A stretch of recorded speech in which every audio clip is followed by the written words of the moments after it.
Fan de crédit, en partenariat avec la Fédération du courtage en crédit. Bonjour à toutes et à tous, bienvenue sur cette nouvelle émission des fans du crédit. Et aujourd'hui, on va parler assurance de prêt avec à mes côtés Emmanuel Provost. Bonjour Emmanuel. Bonjour Bruno. Alors, je vais te laisser un peu plus la parole pour te présenter après. On va introduire le sujet en se disant que la Fédération du courtage en crédit ne s'est pas positionnée du tout sur l'assurance d'emprunteur, mais aujourd'hui, décorréler le crédit immobilier ou les crédits de l'assurance qui l'accompagne la plupart du temps, ça me paraît compliqué. Alors, premier sujet, on va tout de suite le battre en brèche.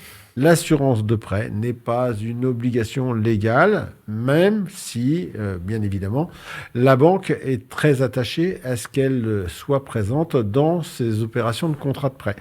Maintenant, faut voir aussi que la législation et la concurrence ont beaucoup œuvré pour faire changer ce marché.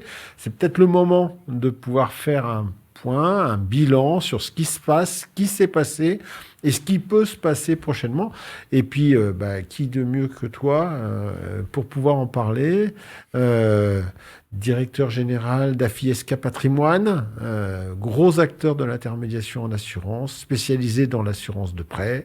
Voilà, donc tout est dit et en même temps tout reste à dire. Donc je te laisse te présenter pour savoir un peu, parce que moi je te connais, les autres sans doute te connaissent d'ailleurs peut-être pour d'autres raisons, puisque tu es très actif sur des réseaux sociaux. Mais voilà, AFI-SK et toi, qui êtes-vous ? Eh bien, écoute, merci d'abord Bruno pour ce rendez-vous. Ça me fait vraiment plaisir de passer un moment avec toi. C'est vrai qu'on se croise souvent et l'assurance de prêt, c'est un sujet à la fois de niche, mais en même temps tellement connecté au prêt, à l'immobilier que, enfin, il en est absolument indissociable aujourd'hui, même si tu l'as vraiment répété. L'assurance est en théorie non obligatoire, mais fortement suggérée. Et exactement. Alors, AFI-SK, quelques mots sur AFI-SK. AFI-SK, c'est un des acteurs historiques de l'assurance de prêt en France. On a commencé, je crois que le premier contrat emprunteur a plus d'une trentaine d'années chez AFI Europe, qui est devenu AFI-SK par la suite. On s'est très tôt positionné sur cette niche, parce que c'était une niche. Hein. Il ne faut pas oublier, il y a 25-30 ans, les acteurs de l'assurance de prêt, c'était April, c'était nous, c'était un peu MetLife qui commençait d'arriver, c'était Cardiff. Qui ne s'appelait pas MetLife, d'ailleurs. Qui ne s'appelait pas MetLife, d'ailleurs, absolument. Et en fait, à l'époque... on va dire que la popularité de l'assurance de prêt, il n'y en avait pas. C'est-à-dire que l'assurance de prêt était prise par des gens qui avaient une influence dans leur banque, qui étaient quand même des CSP+, des gens qu'on écoutait, des gens qui avaient de l'épargne, des gens qui avaient des placements. Alors eux, quand ils arrivaient avec une assurance de prêt externe, on voulait bien la prendre. Et puis, c'est arrivé également pour les pathologies lourdes. Les banques étaient très contentes de voir des assureurs alternatifs qui arrivaient sur le marché pour leur prendre leur mouton à 5 pattes. Et donc, il y a 25-30 ans, le primo-accédant de 25-30 ans, lui, l'assurance de prêt, il prenait l'assurance auprès de sa banque. Et puis, il signait son offre de prêt, son assurance bancaire, et puis ça marchait comme ça. Aujourd'hui, j'avoue qu'on est beaucoup plus d'acteurs. Hein, il y a une trentaine d'acteurs sur ce marché. Et c'est un marché qui est vraiment assez convoité par tout le monde. Hein, je crois qu'il faut le dire. Oui, on en reparlera avec notamment... on va pas dire la guerre, mais un certain affrontement. La bagarre. Qui peut y avoir effectivement entre les différents canaux de distribution et notamment le canal banque assurance par rapport aux intermédiaires. Et puis voilà. Alors, t'as pas parlé de toi. Tu es quand même un personnage important, tu es connu, et puis tu es reconnu aussi pour tes compétences. Oui, après, moi je suis le premier VRP de la boîte, comme on dit, hein. C'est-à-dire que j'essaye de prêcher la bonne parole de l'assurance de prêt, l'assurance emprunteur, un peu partout.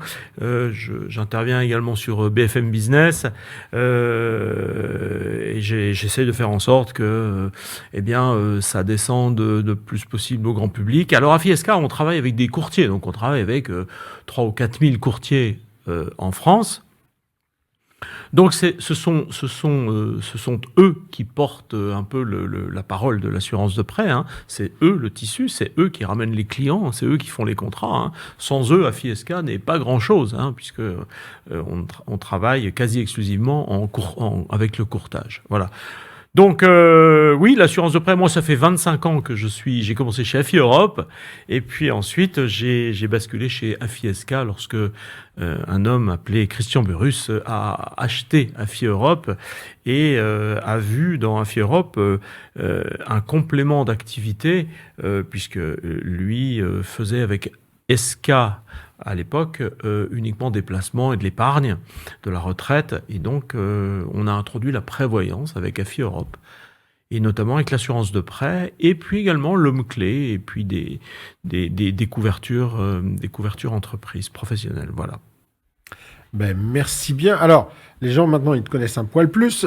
On va rentrer dans la partie vraiment pratique et technique de l'assurance de prêt. Alors, normalement, tout le monde, puisqu'on s'adresse principalement à des courtiers ou à des banquiers ou éventuellement des agents immobiliers, normalement, ces professionnels-là connaissent les grandes lignes de l'assurance de prêt, quoique, parfois, je suis étonné du niveau et de la profondeur des connaissances.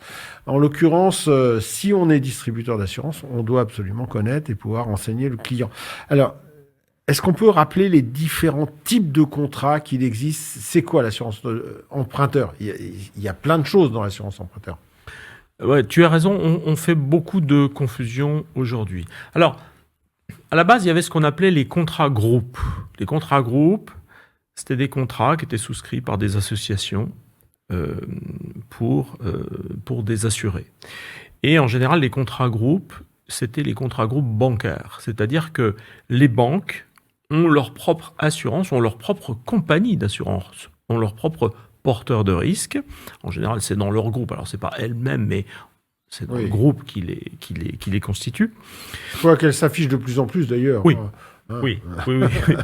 Avec ce sont des banques assureurs. Voilà, le nom de l'assurance. Ce sont des banques assurances. Hein. Et pendant un certain nombre d'années, on a signé son prêt, son crédit pour son immobilier, en même temps, dans la même banque, en même temps qu'on signait, parfois même, et le plus souvent même, il y a longtemps, sans le savoir, son assurance emprunteur. Voilà. Donc, on se retrouvait avec une assurance qu'on n'avait pas forcément choisie, mais en tout cas, ça allait bien. Ça faisait passer le crédit. Et donc, la banque, elle avait à la fois le crédit et à la fois l'assurance.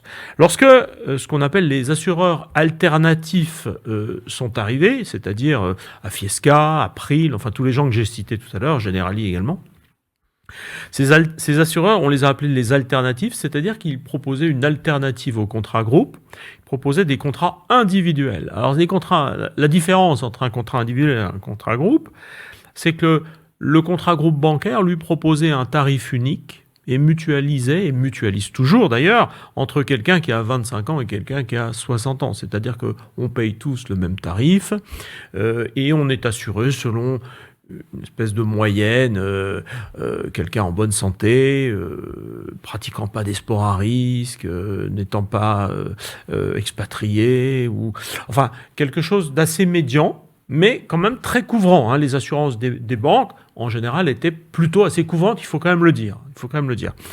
Donc les assureurs alternatifs sont arrivés et ils ont proposé des contrats sur mesure, adaptés à la situation de l'assuré. Bien sûr. Voilà, c'est-à-dire que chaque pathologie, vous savez, on a tous des problèmes de santé, certains plus que d'autres, et donc il fallait analyser chaque problème de santé, il fallait analyser également chaque pratique de sport à risque, il fallait analyser chaque profession qui peut comporter des risques, et ça donne le contrat individuel tel qu'il a commencé à être proposé il y a une trentaine d'années aujourd'hui. Donc la différence majeure, c'est que le contrat bancaire, on mutualise, on paye un tarif, et le contrat alternatif, on paye son propre tarif suivant son propre risque. Voilà un peu la différence. Alors ça, c'est l'origine. Depuis, on a vu les choses quand même bien devenir hybrides. Parce que chez les contrats collectifs, alors je rappelle quand même que l'avènement du contrat collectif, c'est au moment où on a commencé à mettre des taxes sur les contrats d'assurance et que la seule possibilité de contourner, c'est si c'était fait dans un cadre collectif, etc. Donc, c'est pour ça que aussi les contrats collectifs sont beaucoup développés. Faut avoir des cheveux blancs comme moi j'en ai pour pouvoir se souvenir de ces périodes-là. Mais en l'occurrence, c'est un temps que les moins de 20 ans ne peuvent pas connaître. C'est ça. Mais en l'occurrence, les contrats groupes se sont elles-mêmes, enfin, ces contrats se sont un petit peu modifiés, puisqu'on a des variations qui peuvent exister. Donc, on a un petit peu dévoyé le principe de la médiane. Et puis, les contrats individuels se sont aussi un petit peu modifiés, puisqu'on a des souscriptions individuelles, on a des souscriptions collectives. C'est quoi, là? Qu'est-ce qu'on a? C'est les tarifs, c'est la guerre sur les tarifs qui a fait bouger les choses, c'est l'évolution de la prise en compte du risque, c'est la réglementation sur la couverture de la garantie qui ont fait beaucoup bouger les choses? Tout en même temps, mon capitaine. Non, on a depuis une quinzaine d'années maintenant entamé une espèce de bagarre sur le terrain de l'assurance de prêt pour plusieurs raisons. La première, les banques, lorsque les taux sont plutôt bas, les taux de crédit sont bas, font un peu moins de marge sur les taux de crédit.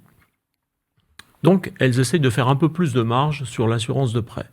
Donc, elles se bagarrent pour conserver le plus possible les assurances de prêt.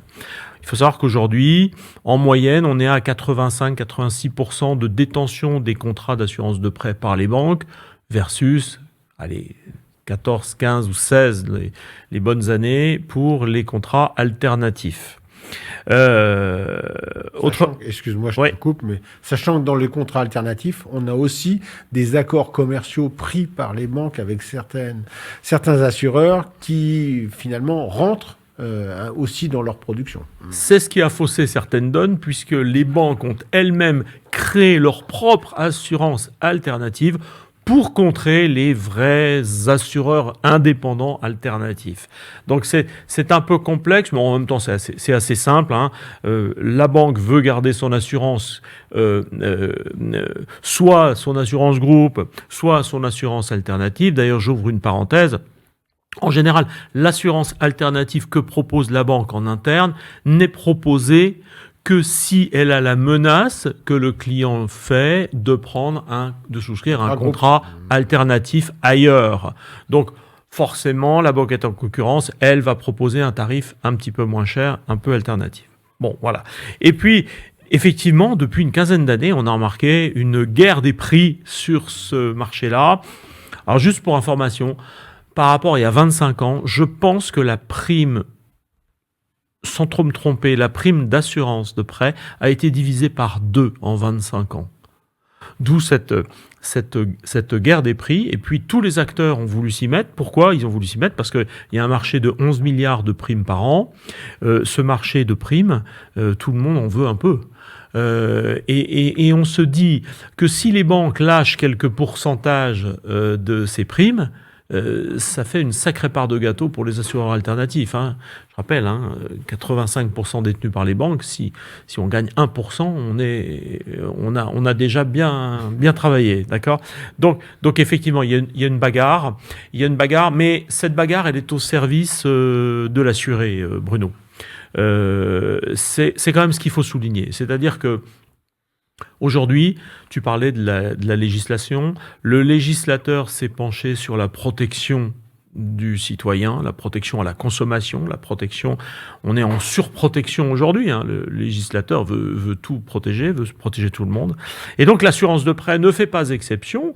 Et donc on a légiféré tous les ans un petit peu plus à chaque loi de finances pour introduire plusieurs normes, des critères d'équivalence entre les contrats bancaires et les contrats alternatifs, des fiches standardisées qui donnent les caractéristiques de tel ou tel contrat à l'assuré. C'est-à-dire que l'assuré se retrouve avec une surinformation, mais tout de même une protection.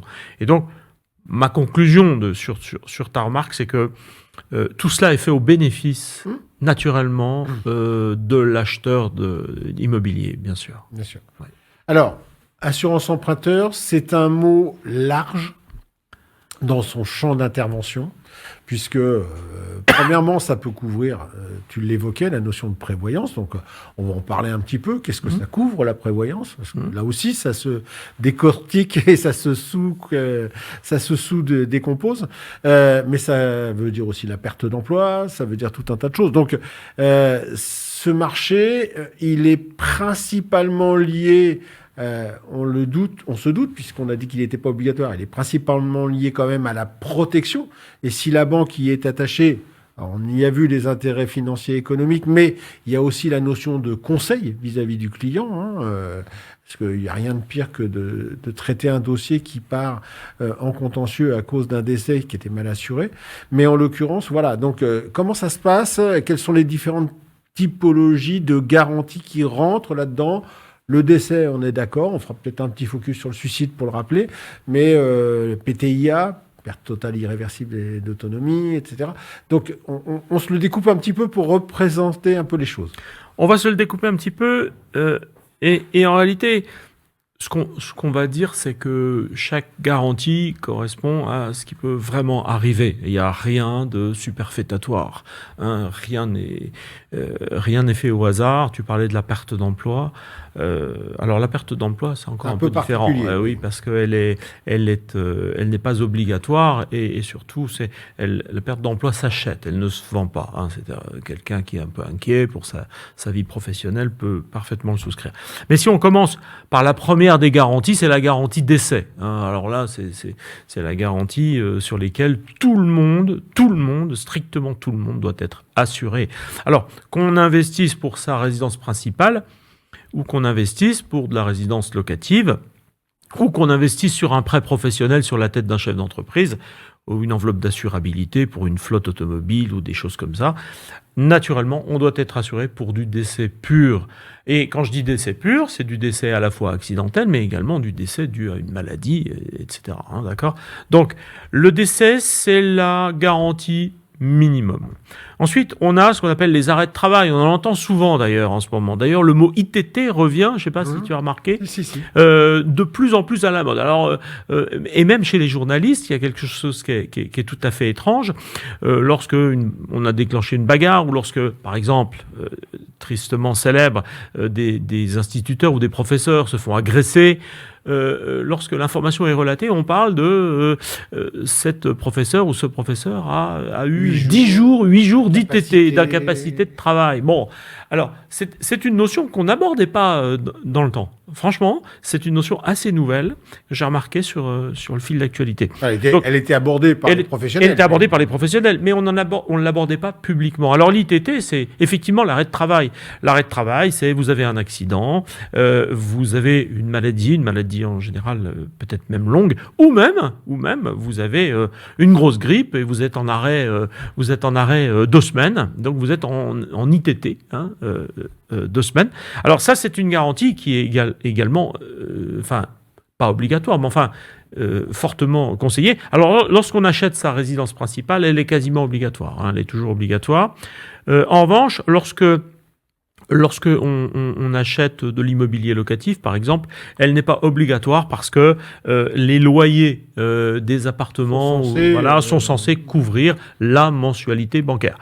Donc, ce qu'il faut préciser, c'est que quand vous êtes en ITT, la compagnie d'assurance qui vous couvre est censée payer pour vous la mensualité à la banque, à votre place.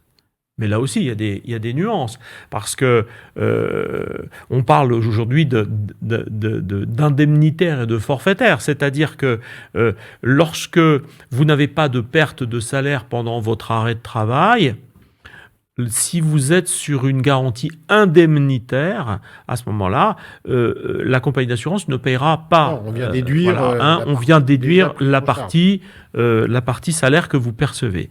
Et c'est pour ça aujourd'hui que la majorité des compagnies d'assurance alternatives, mais également les assurances bancaires aujourd'hui, sont forfaitaires, c'est-à-dire qu'à partir du moment où vous êtes en ITT, la compagnie d'assurance va prendre en charge les mensualités bancaires. Alors c'est pareil, là aussi il y a une franchise, il y a un délai de carence. Et le délai de carence, on est quasiment tous unanimes pour dire que c'est aux alentours de 90 jours. Donc on a 3 mois de franchise aujourd'hui sur la garantie ITT. Oui. D'accord ?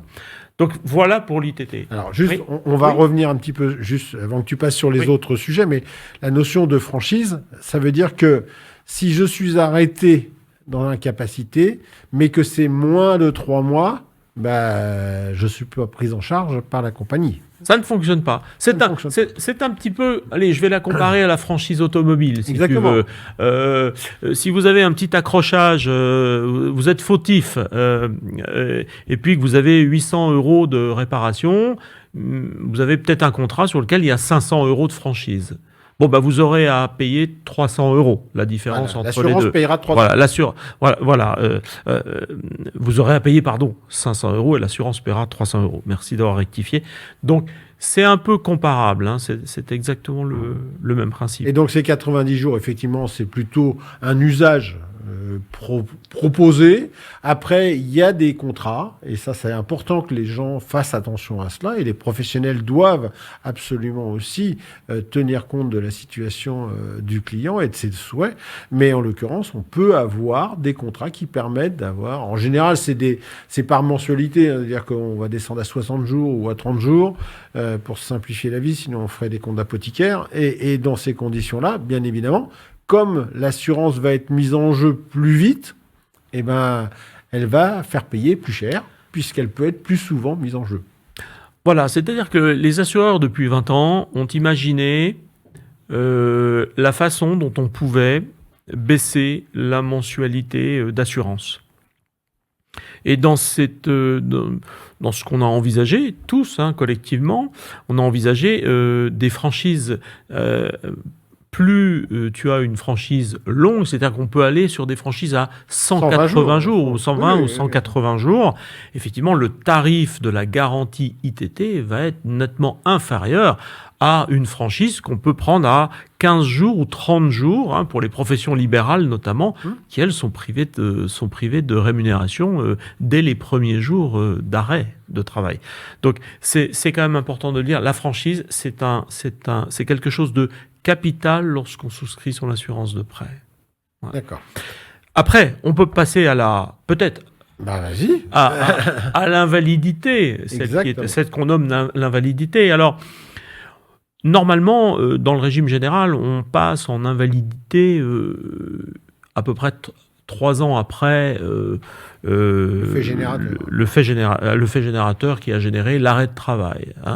On considère qu'après 3 ans d'arrêt de travail, vous êtes dans l'incapacité de reprendre une activité rémunérée.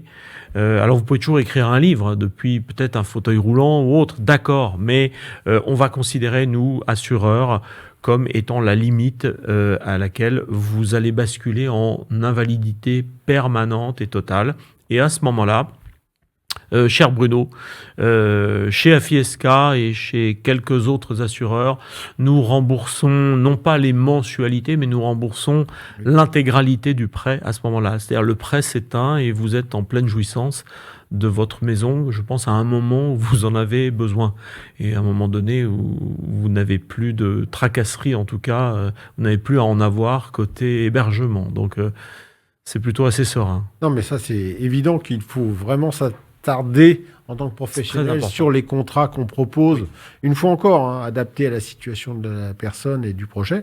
Alors, l'invalidité, tu as évoqué la mise en invalidité totale parce que la durée, la pérennisation de l'incapacité, il n'y a pas que ça. On peut avoir une invalidité qui est prononcée plus tôt.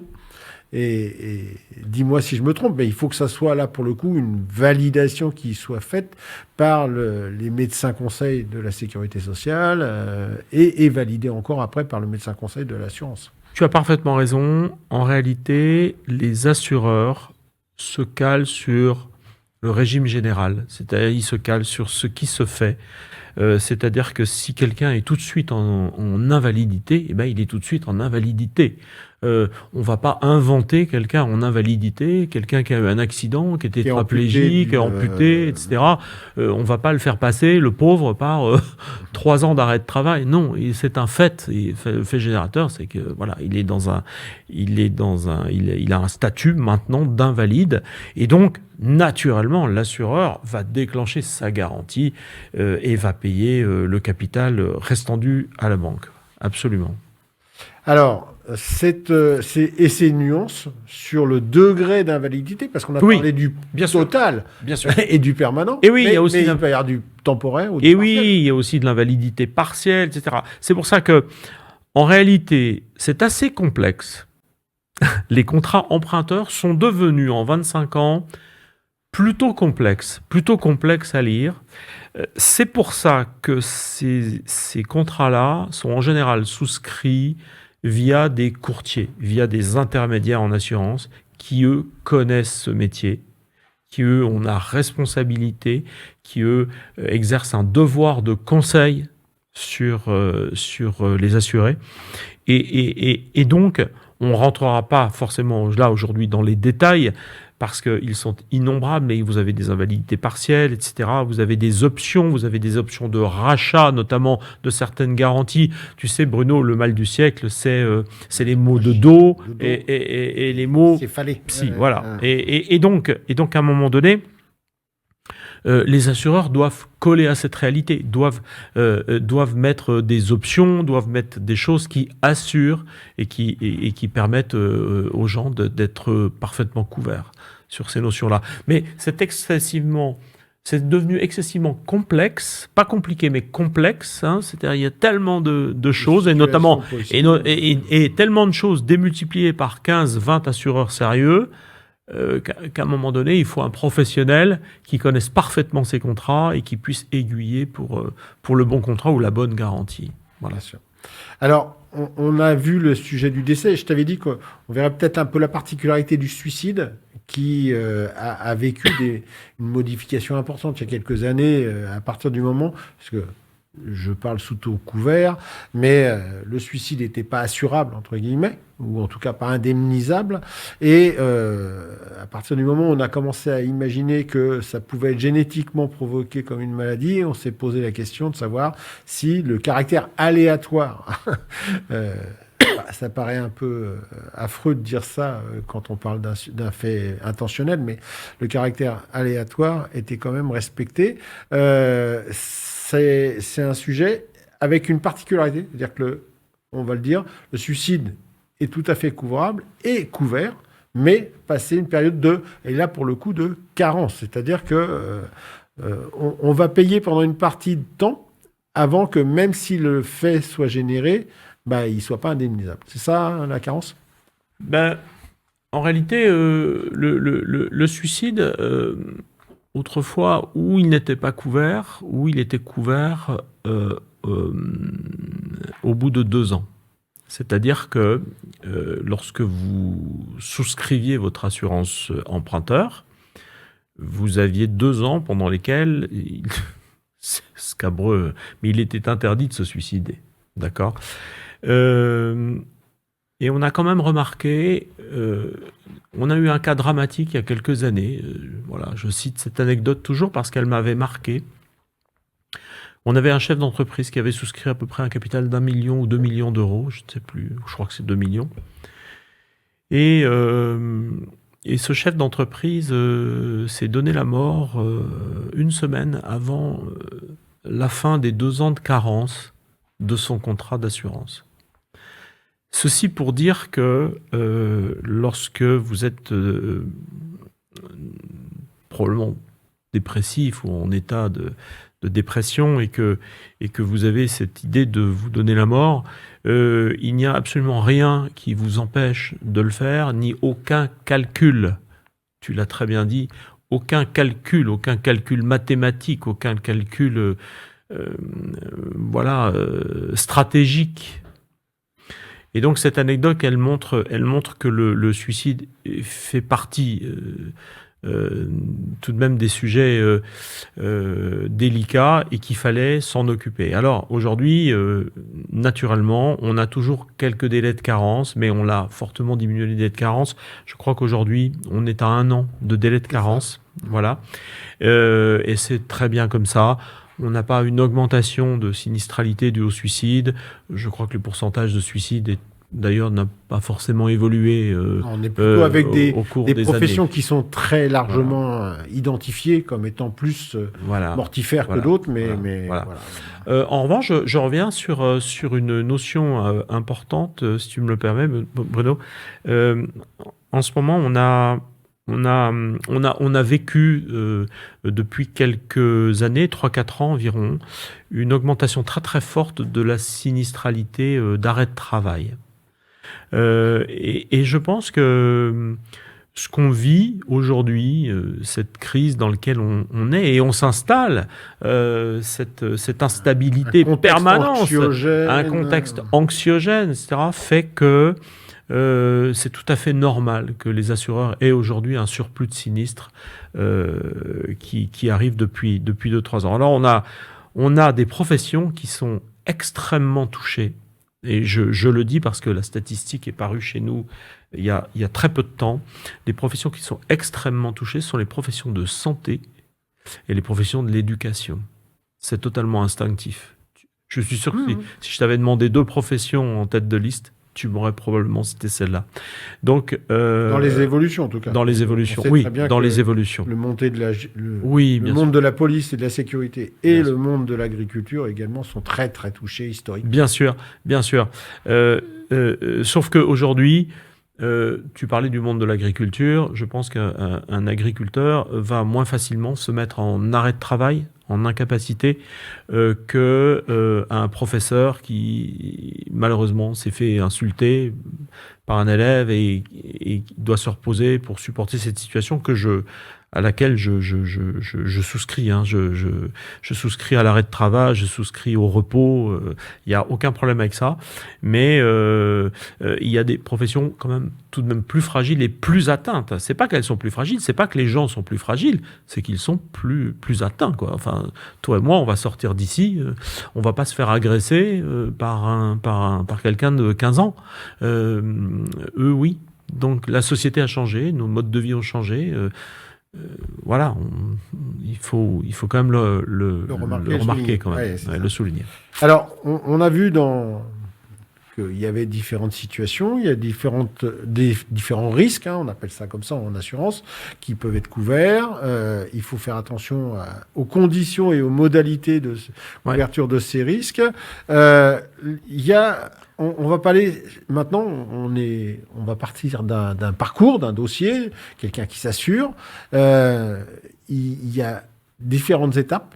Il y a potentiellement une déclaration de santé, sauf que depuis maintenant la loi sur la résiliation infra-annuelle, dite loi Lemoine, on peut échapper à cette obligation de déclaration. Donc on va peut-être faire un petit peu justement une actualisation des connaissances des gens qui nous écoutent pour qu'ils aient bien en tête ça, parce qu'on pense souvent à cette loi pour la substitution, pour changer l'assurance à tout moment, mais on oublie qu'elle a aussi engendré une modification dans les modalités de souscription. Absolument, tu as tout à fait raison. Alors, c'est ce qu'on appelle la loi Lemoine. Alors, la loi Lemoine, c'est quelque chose qui a été voulu par le législateur, et puis on est quelques assureurs à avoir plaidé pour que cette loi sur la substitution arrive. Je vais peut-être en dire quelques mots. C'est très simple. Avant, l'assurance de prêt ne pouvait pas se substituer, ou tout du moins, il fallait attendre des dates anniversaires. C'était très précis. Les fenêtres de tir, c'était un peu comme la NASA pour atteindre la Lune. Donc, autant dire que très peu de nos concitoyens avaient recours à cette substitution d'assurance pour passer d'une assurance bancaire de groupe un peu chère à une assurance alternative un peu moins cher, voire beaucoup moins cher.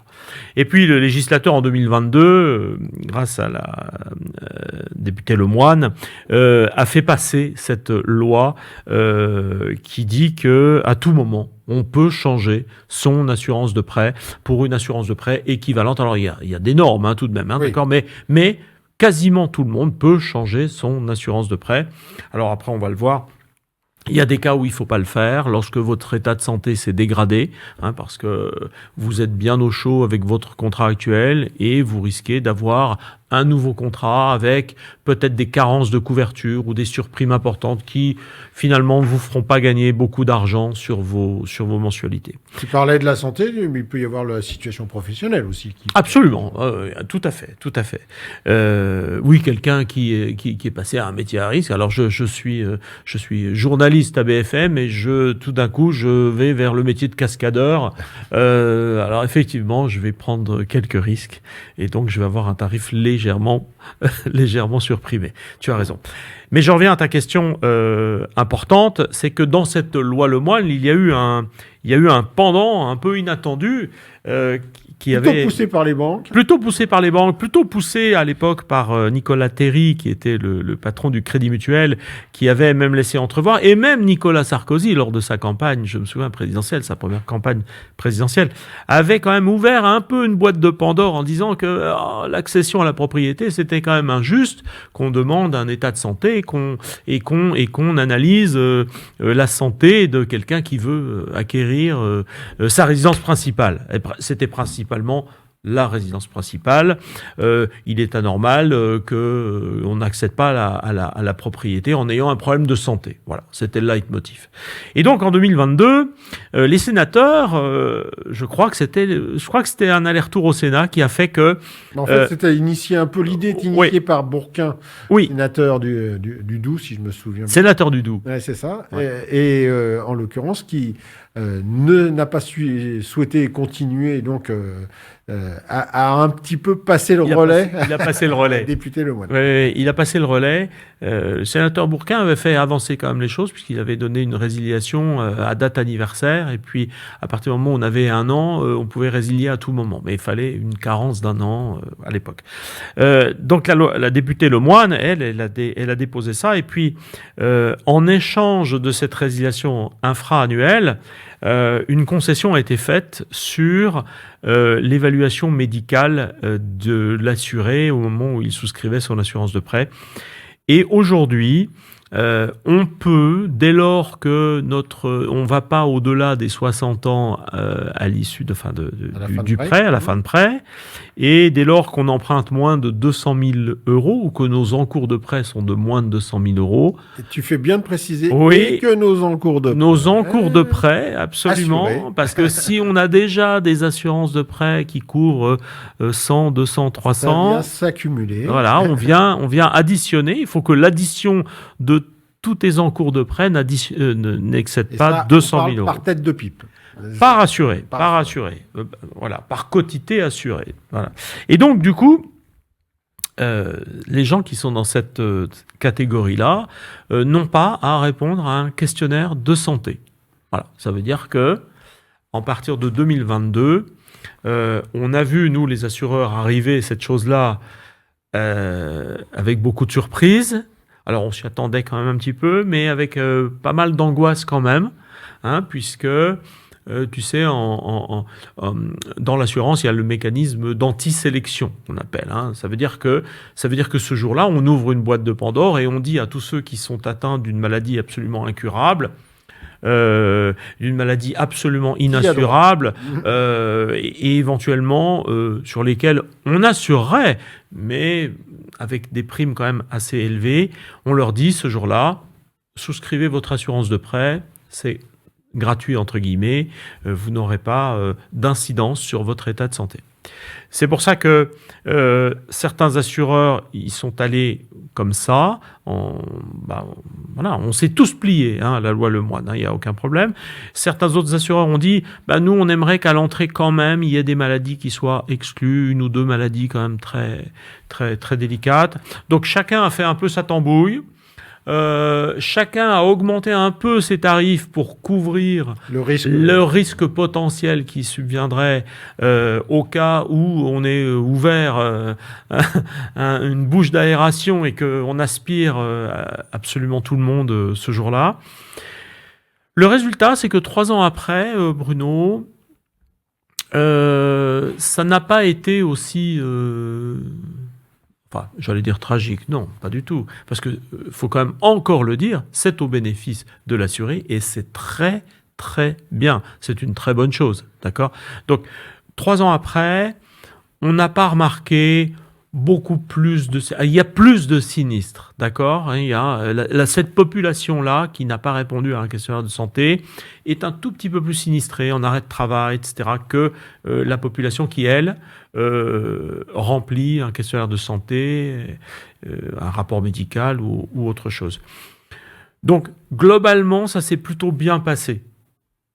On espère qu'on n'ira pas forcément trop loin dans les capitaux, parce qu'on parle, et il faut faire un peu de... faut parler un peu de l'avenir, mais je pense que lorsque la situation politique se sera un peu calmée, stabilisée, peut-être que le spectre de la déclaration de santé allant un peu plus loin dans les capitaux assurés se fera sentir. On ne sait pas, mais c'est une hypothèse. Est-ce qu'aujourd'hui, vous êtes capable d'identifier les gens qui viennent vraiment sur un premier crédit et de ceux qui ont pu profiter de l'occasion de renégocier des crédits et du coup de passer dans le cadre du nouveau statut de la dispense de questionnaires, etc. Oui, on n'a pas eu une période, excuse-moi, on n'a pas eu une période avec la crise russo-ukrainienne qui du coup a fait un peu rebondir les taux des crédits. Donc on n'a pas eu ça dans le cadre d'une renégociation globale de taux, mais on aurait pu avoir ça tout simplement dans une action volontaire sur l'assurance de prêt. Oui, après non, on n'a pas remarqué. En fait, tout ce qui s'est passé était ce qui était prévu. Il y a rien eu d'exotique. C'est-à-dire que on a eu beaucoup de primo-accédants sur cette loi Lemoine, mais ce qui était normal, c'était le but initial, c'était d'aider à la primo-accession. Et puis, en même temps, tu le sais mieux que tout le monde, on a traversé une période où les taux étaient très bas, les taux ont ensuite remonté à partir de 2022, le Lemoine. Mais entre 2015 et 2021, on a eu des taux très très bas. Donc l'encours à renégocier, il n'est pas renégociable avant un bon moment. Oui, c'est ça. Oui, parce que si tant est qu'on d'ailleurs on y retourne. Oui, voilà. Sur ces plages. Exactement. Et puis les taux ont remonté et on a beaucoup prêté les banques là depuis quelques années maintenant, 2-3 ans, ont capté leur attention sur les primo-accédants. Donc finalement, l'attention des banques sur les primo-accédants qui avaient même des taux moins élevés parfois que ceux les marchands, etc. Plus la loi Lemoine, ce qui fait qu'on a tout de même soutenu avec cette loi Lemoine et puis ces taux bas, on a soutenu quand même l'immobilier, la capacité à investir pour acheter sa maison. Alors, on repart un petit peu en arrière, on repart sur le schéma de souscription, le parcours de la personne qui s'assure. On a évoqué les différents, comme je te le disais tout à l'heure, les différents pans sur lesquels les risques, il faut qu'on intervienne. Il y a la réponse parce qu'il y a un tarif. Alors, sur le contrat groupe, on l'a vu, quoique on peut aussi avoir des modulations sur le contrat groupe. Et puis, il y a le contrat individuel. Et là, il y a l'analyse de santé. Donc, ce parcours-là, ayons bien en tête que pour l'assuré, c'est un parcours confidentiel. Donc, même avec un professionnel de la distribution d'assurance, à partir du moment où on touche au médical, il y a un questionnaire, si tant est qu'il n'est pas dans le cadre de la loi Le Mans, il y a un questionnaire qui est rempli. Il y a des déclarations.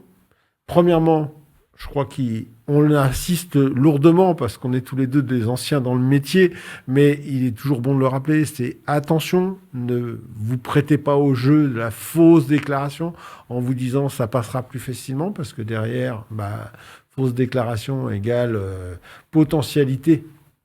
Même si la jurisprudence a un petit peu modulé, là aussi, ces décisions, potentialité d'annulation du contrat et donc de garantie.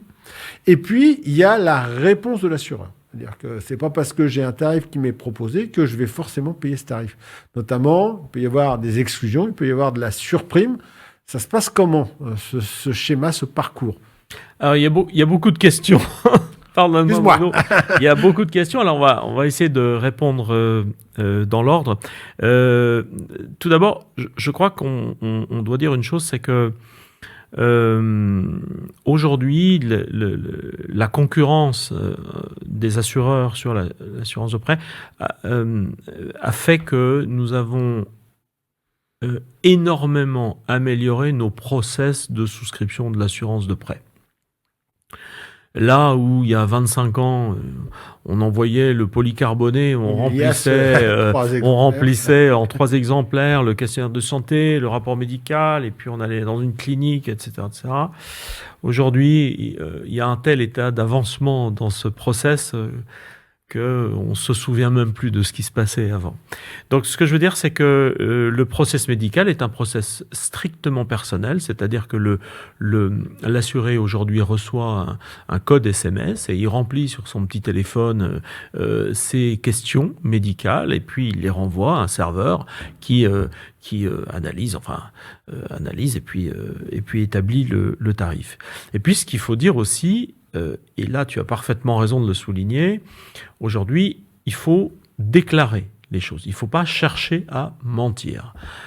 Pourquoi ? Parce que en 20 ans, les progrès de la science, les progrès de la médecine ont fait que aujourd'hui, je vais te donner 2 chiffres.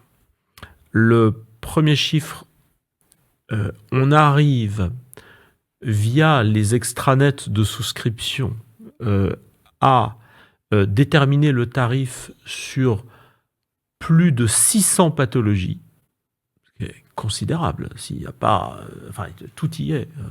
Plus de 600 pathologies. Alors après, je ne parle pas des pathologies très sérieuses, avec des états, des avancements, etc., des cancers, des choses. Bon. Mais la majorité des pathologies. Donc ça, c'est le premier chiffre. Alors le deuxième chiffre, il vient de me sortir de la tête, mais on peut tarifer, donc 600, près de 600 pathologies. Et aujourd'hui, il faut pas être tracassé par cette surprime ou une déclaration. Parce que le plus souvent, vous avez un tarif normal, on a du recul, on a des statistiques, on a des choses qui font que c'est pas parce que, c'est pas parce que vous avez eu une opération du genou, une opération comme ça il y a 2-3 ans, que vous allez être nécessairement plus cher sur votre tarif. Donc, tu l'as très justement parlé, il y a les surprimes.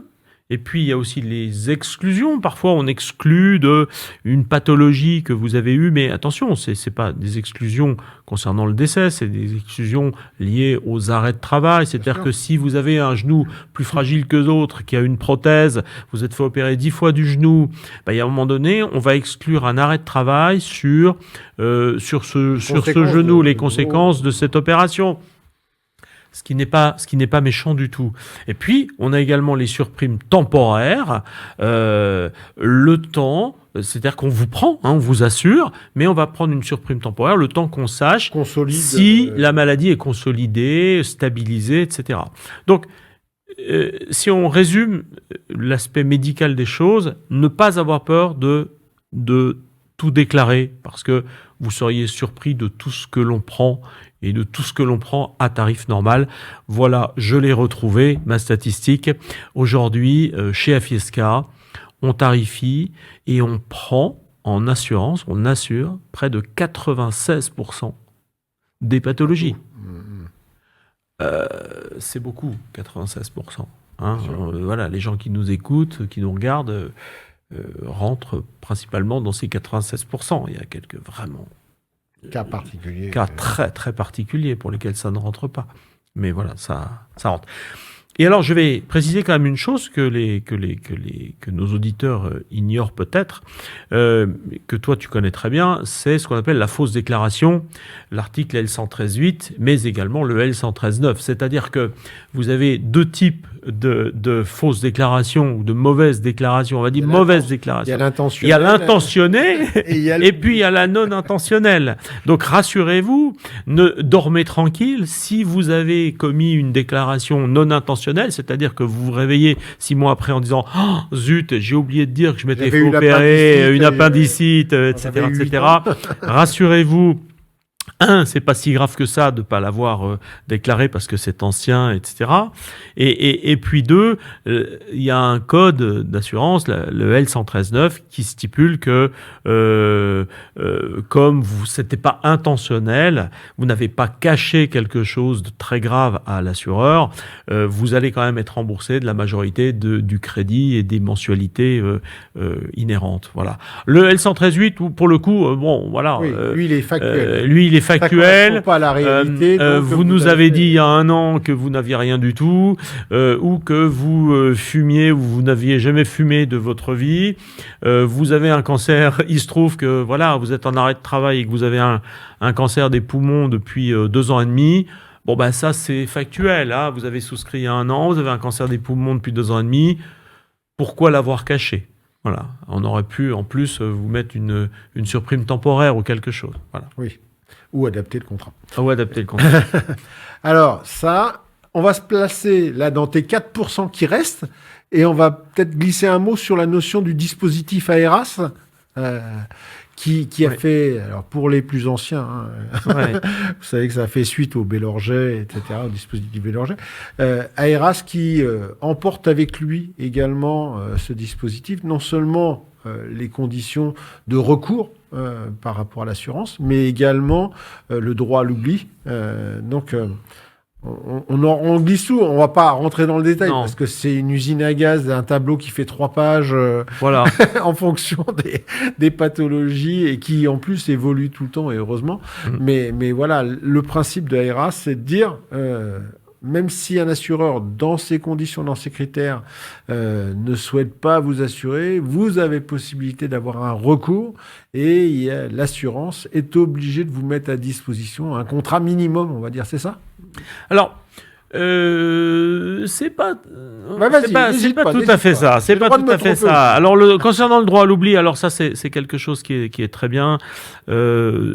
Si vous avez eu un cancer, quelque chose, plutôt une maladie très grave, il y a plus de 5 ans et qui est tout à fait rétabli maintenant, vous n'êtes pas obligé de le déclarer. Donc, ce n'est pas une fausse déclaration. Vous rentrez dans le droit à l'oubli. Et puis, le dispositif AERAS, c'est un dispositif qui permet, lorsqu'un assureur vous refuse, d'étudier à différents échelons supplémentaires. Donc on va passer à un échelon 2, un échelon 3, et vous allez avoir affaire à des pools d'assureurs. Et là, les assureurs vont se réunir en disant « Bon, bah alors lui, on va le prendre quand même, lui, voilà, mais on va le prendre à un certain tarif. » Et puis il y a ce qu'on appelle les écrêtages, c'est-à-dire que la compagnie d'assurance va donc prendre cet assuré qu'elle n'aurait pas pris et elle va en plus lui appliquer ce qu'on appelle un écrêtage des primes, c'est-à-dire qu'elle va prendre en charge, la compagnie va prendre en charge elle-même une partie des primes qui dépasse un seuil vraiment maximal par rapport à un calcul théorique de primes. Voilà, exactement. Voilà. Mais il arrive parfois que en convention ERAS, l'assuré ne soit pas pris au bout de tout le cycle AERAS. Il arrive parfois qu'il n'y ait pas de solution. Il n'y ait vraiment pas de solution.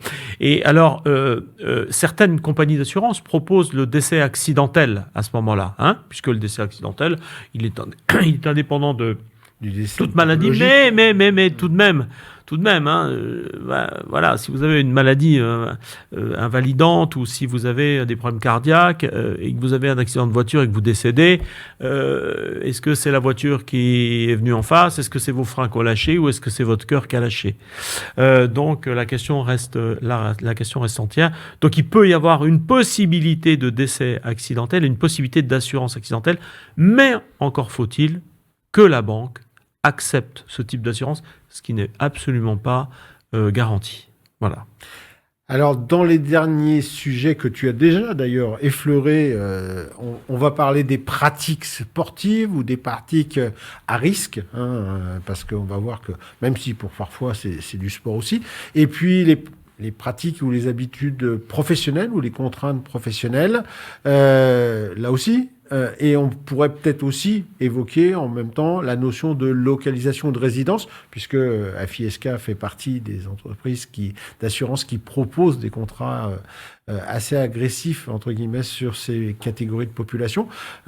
On repasse en revue un petit peu sa notion, notamment sur le pratique sportive, haut niveau, pas haut niveau, occasionnel, régulière. Ouais. C'est des sujets sur lesquels les gens font souvent pas attention et surtout, ils font pas attention à prévenir l'assurance dans une cadre de modification de leurs habitudes.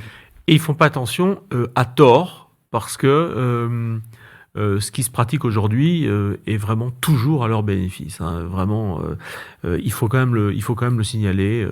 Si on veut vraiment être bien couvert aujourd'hui, on a cette possibilité d'être parfaitement couvert. Alors, parlons des sports, Bruno.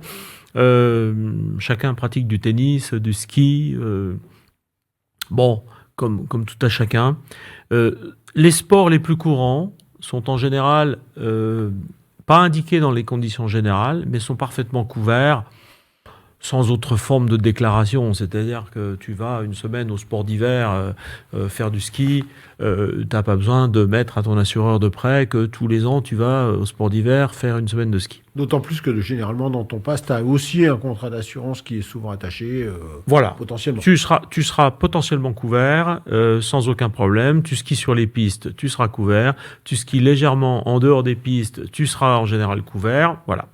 Maintenant, il y a celui qui pratique le ski pas comme un des mortels. Le ski à risque, voilà. J'en sais un peu quelque chose puisque ça a été ma pratique. Là pour le coup, je te lançais là-dessus. Là pour le coup, on n'est pas du tout dans les mêmes catégories. Alors aujourd'hui, il existe, chaque assureur a des questionnaires spécifiques selon les sports. Alors prenons le ski. Celui qui pratique du ski alpinisme, de l'alpinisme, du ski à très haut niveau, qui fait des compétitions, celui qui fait des descentes de couloirs, celui qui fait un hors-piste, celui qui fait du dépôt en hélicoptère, etc. Lui, c'est pas monsieur et madame tout le monde sur les skis au pied des pistes et puis je passe ma semaine de ski. Non. Donc lui, il va répondre à un questionnaire spécifique, on va étudier et on va lui donner ce qu'on appelle une surprime inhérente à son sport. Alors il a deux solutions. Il peut refuser cette surprime. Bien sûr. Totalement. C'est-à-dire qu'il peut dire, moi je choisis de ne pas être couvert pour mon assurance de prêt, pour ma maison, si jamais je suis en arrêt de travail, j'ai un accident grave, etc., etc. Donc il peut le choisir. Mais en tout cas, qu'il en fasse la demande, ce serait bête. Parce qu'en plus, parfois, les surprimes, elles ne sont pas très importantes, mais en même temps, la personne est couverte. Donc ça, c'est pour le sport à risque. Et puis, tu l'as indiqué, il y a également les professions. Alors les professions, elles, c'est toujours pareil. Lorsque vous travaillez sur une plateforme offshore au large de l'Iran, pour Total, vous n'avez pas le même risque que lorsque vous êtes derrière un bureau d'une agence bancaire à Tourcoing. D'accord ? Donc, évidemment, il y a ce qu'on appelle des questionnaires risque de séjour. Mais il y a également des questionnaires de risque de séjour pour les gens qui voyagent beaucoup pour leurs affaires, lorsqu'ils ont ou dans le cadre de leur profession, ou par ailleurs.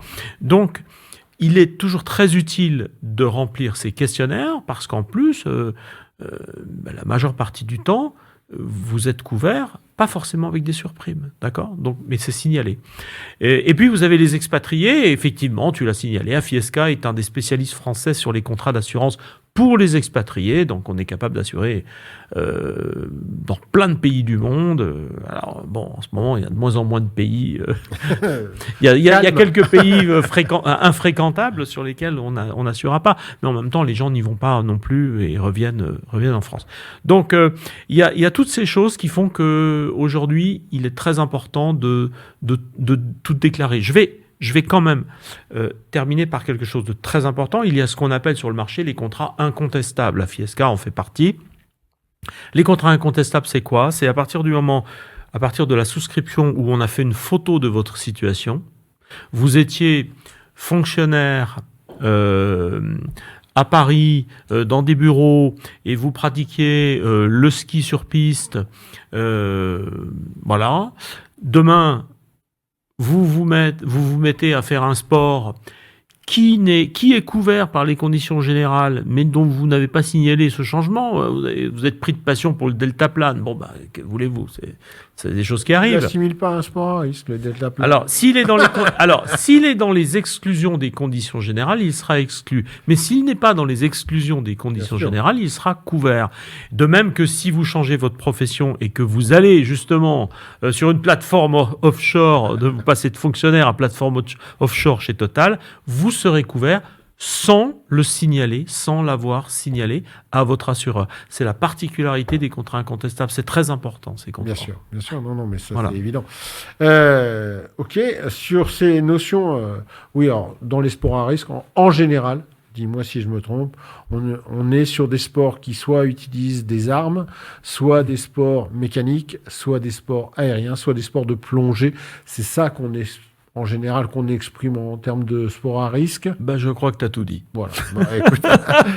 Alors, faites attention aussi, et là, c'est par rapport aux emprunteurs et aux assurés lorsqu'ils font des baptêmes de l'air ou des baptêmes de plongée ou des baptêmes de quelque chose.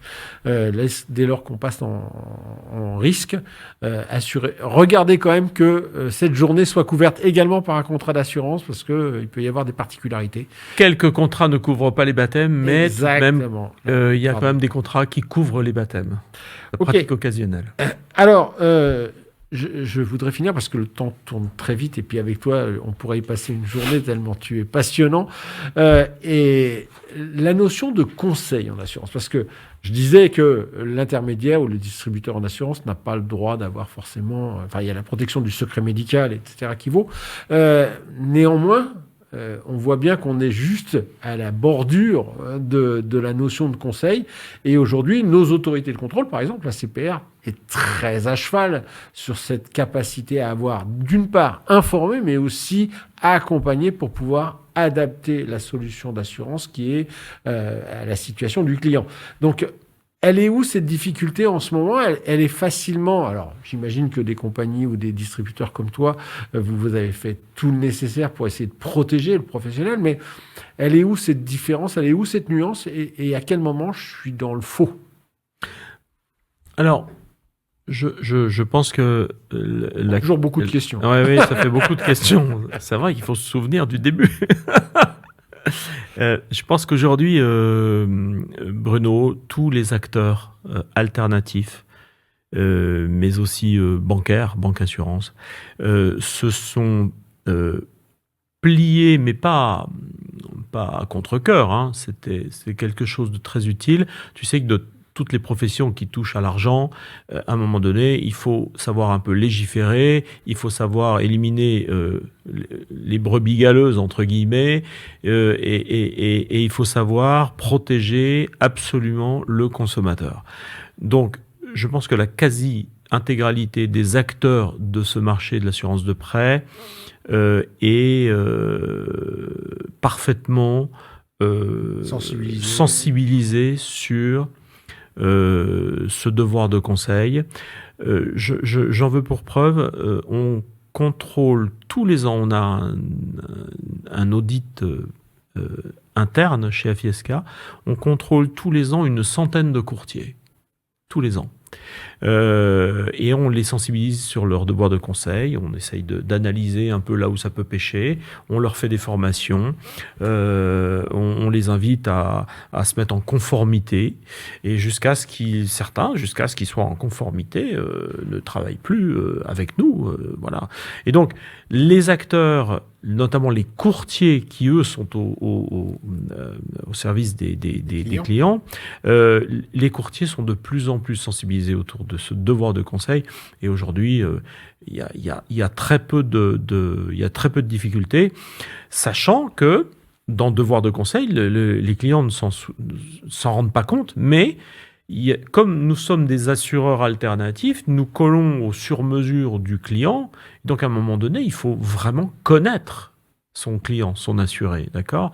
Il faut le connaître, il faut pouvoir lui suggérer aussi, on n'a pas parlé, mais des quotités à assurer par rapport aux quotités obligatoires demandées par les banques. On a tout à fait le temps de le faire, voilà. C'est important. Parlons de cette histoire de quotité, c'est un vrai sujet. Aujourd'hui, une banque, elle dit Monsieur travaille, Madame travaille, allez hop, je veux 100% du capital assuré, 50 la banque, Madame, elle 50 veut monsieur, 100%, elle veut 100% du capital, voilà. Eh oui, mais il peut y avoir une répartition, voilà, il peut y avoir exactement. une majoration. Enfin, exactement.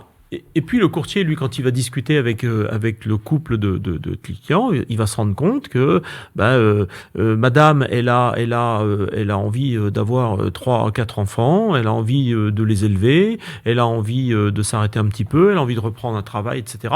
Il y a donc une protection qui est totalement différente, qu'il faut mettre en œuvre. Parfois, il faut protéger 100% sur chaque tête, parce que 100% sur chaque tête, si l'un, par exemple, décède, est-ce qu'on a vraiment envie, lorsqu'on est l'autre, de se tracasser sur le crédit qu'on a alors qu'on est en plein désespoir, qu'on a peut-être 2 enfants à charge, 3 enfants à charge, qu'il faut payer des études à un moment donné, peut-être que l'assurance de prêt, elle, peut couvrir 100% sur chaque tête pour justement pallier à ce... Oui, d'autant plus que faire des règles de répartition qui en général sont faites principalement pour la contribution financière aux revenus du ménage et donc au remboursement du crédit, on sait très bien qu'une personne partie, quel que soit le motif de son départ ou de sa disparition, fait que c'est pas que ça. Il y a aussi, ça amène parfois des gens à changer complètement de métier parce que ils doivent s'organiser différemment, etc. Oui. Quand tu passes, quand tu quittes le monde du salariat et que tu t'installes, tu montes une entreprise, le risque est pas le même, mais surtout la couverture de mensualité est pas la même. Tu te retrouves en arrêt de travail en ayant monté ton entreprise, tu n'as plus de revenus. Si tu as eu le contrat forfaitaire il y a quelques années, tu es obligé de changer aujourd'hui, tu es obligé de faire évoluer ton contrat. Donc ça aussi, il faut le souligner, on peut faire évoluer ces contrats. Bien sûr. Ça, c'est très, très important. On peut faire évoluer sa quotité, on peut souscrire un peu plus, on peut souscrire un peu moins, on peut souscrire différemment. Toutes les possibilités sont ouvertes aujourd'hui. Le contrat d'assurance, doit être vraiment la bouée si jamais il arrive quelque chose. C'est le principe de l'assurance, même si certains pensent que c'est toujours trop cher et que l'assureur ne veut jamais rembourser. C'est un vieil adage, mais en l'occurrence, c'est ça. Et il faut que ça soit un contrat vivant, c'est-à-dire qu'il soit adapté à sa situation dans tous les cas. Oui, et ne regardez jamais que le prix. Que le prix. Ouais, ça c'est fondamental. Fondamental parce que il y a tellement de choses à regarder avant le prix et on essaie de sensibiliser tous les jours, même sur les réseaux sociaux, tu l'as dit, autour de ce phénomène-là. C'est pas le moins cher, forcément le plus couvrant. Et de toute façon, on vous souhaite qu'il n'arrive rien. Mais malheureusement, ça n'arrive jamais à l'intégralité d'un portefeuille d'assurance. Il arrive toujours des choses. Et c'est là que le bon assureur est couvrant et ça fait plaisir. Et voilà. C'est là qu'on voit qu'on ne s'était pas trompé d'assureur. Absolument. Eh ben, écoute, Emmanuel, merci beaucoup pour toutes ces explications. On est rentré dans pas mal de détails. Oui. Bien évidemment, comme on l'a dit, c'est tellement complexe qu'on pourrait y passer des heures et des heures, hein, dans tous les cas. Et puis, c'est pas toi et moi qui serions absolument absents de ces discussions-là, tellement on est passionné par ça. Merci. Merci à toi, Bruno. Quant à moi, je vous remercie également pour votre attention sur cette émission et je vous dis à très bientôt pour une prochaine des fans du crédit. Fans de crédit, en partenariat avec la Fédération du courtage en crédit.